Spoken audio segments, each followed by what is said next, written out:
उत्तर प्रदेश के मिर्जापुर जिले से एक बहुत बड़ी अपडेट सामने आ रही है। केंद्रीय मंत्री अनुप्रिया पटेल लगातार समाजवादी पार्टी की प्रत्याशी रमेश चंद्र बिंद से पिछड़ती हुई नजर आ रही हैं। बात करें मिर्जापुर और सोनभद्र सीट की, तो दोनों सीटों पर अपना दल एस से अनुप्रिया पटेल की पार्टी चुनाव लड़ रही थी। दोनों सीटों पर अपना दल एस पिछड़ती हुई नजर आ रही है। इस वक्त हम मिर्जापुर जिले में मतगणना केंद्र के पास मौजूद हैं और अभी तक जानकारी के मुताबिक अनुप्रिया पटेल लगभग 866 वोट से पीछे हैं। यह लीड एक समय में 5000 के पार चला गया था, जिसके बाद अनुप्रिया पटेल ने थोड़ी सी वापसी करते हुए अब इस लीड को कम किया है। 9वें राउंड तक रमेश चंद्र बिंद को 1,52,766 वोट मिल चुके हैं। वहीं दूसरे नंबर पर अनुप्रिया पटेल हैं, जिन्हें 1,51,900 वोट अभी तक मिले हैं। वहीं तीसरे स्थान पर बसपा के मनीष त्रिपाठी हैं, जिन्हें 60,210 वोट मिला है, जो कि उनका कोर वोट बैंक का वोट उन्हें मिला है।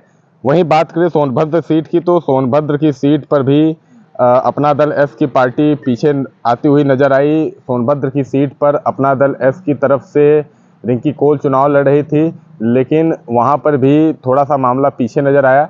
रिंकी कौल जो कि चुनाव में लगभग 10,000 वोटों से पीछे हैं। बात करें सोनभद्र सीट की, तो 7वें राउंड तक रिंकी कौल 20,203 वोटों से पीछे हैं। छोटे लाल खरवार समाजवादी पार्टी से प्रत्याशी है, उन्हें 93,774 वोट मिले हैं।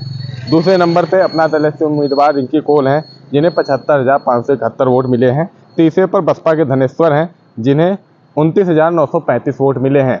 मिर्जापुर जिले की लड़ाई दिलचस्प होने की सबसे बड़ी वजह रमेश बिंद का चुनाव लड़ना है। समाजवादी पार्टी ने रमेश चंद्र बिंद के ऊपर चुनाव से कुछ दिन पहले दांव लगाया था। मैदान में आए रमेश चंद्र बिंद ने यहाँ पर अनुप्रिया पटेल को चुनौती दी, मजबूती से चुनाव लड़ा। यही वजह है कि अभी तक रमेश चंद्र बिंद अनुप्रिया पटेल से काफ़ी लीड लेते हुए नजर आ रहे थे। हालांकि अब लीड धीरे धीरे कम हो रहा है। बात करें मिर्जापुर सोनभद्र आसपास की सीटों पर प्रभाव का, तो यहाँ पर सबसे ज़्यादा जातीय समीकरण का मुद्दा हावी रहता है। मिर्जापुर जिले में इस बार समाजवादी पार्टी के साथ बिंद, मुस्लिम और यादव वोटर्स रहे। वहीं इसके साथ ही पीडीए का नारा भी काफ़ी सफल रहा। पीडीए का नारा यहाँ पर बहुत जोर दिखाई दिया। यहाँ पर जो पिछड़ी की जातियाँ थी, चाहे मौर्य हो, पाल हो, प्रजापति हो, गौंड हो, ये सारे लोग समाजवादी पार्टी के साथ नजर आए।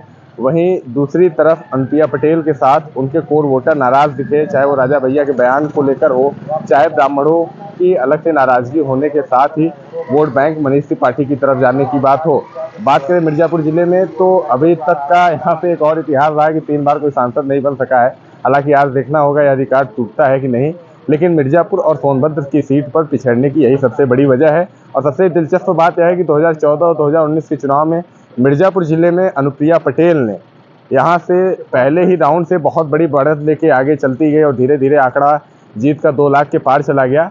लेकिन 2024 के चुनाव में ऐसा नहीं है। 9 राउंड की गिनती पूरी हो चुकी है और यहाँ पर अभी तक अनुप्रिया पटेल को जीत के राह नहीं दिखाई दे रहे हैं। अनुप्रिया पटेल पिछड़ती नजर आ रही हैं। हालांकि अभी थोड़ी देर पहले 9वें राउंड में लीड कम होते हुए थे 866 वोट का आ गया है, लेकिन संभावना है कि यह लीड धीरे धीरे अब कम हो सकती है। लेकिन यहाँ से समाजवादी पार्टी के उम्मीदवार रमेश चंद्र बिंद मजबूती से चुनाव लड़ रहे हैं। लगभग 5 लाख वोटों की गिनती, 5 लाख वोटों से ज़्यादा की गिनती होना बाकी है और देखना यह होगा कि मिर्जापुर जिले से कौन चुनाव जीतता है। फिलहाल सोनभद्र की सीट से एनडीए के उम्मीदवार रिंकी कौल काफ़ी पिछड़ चुकी हैं। यह अपना दल एस के लिए एक सार्थक और सही खबर नहीं है, क्योंकि अपना दल एस एक मजबूत दावेदार थी।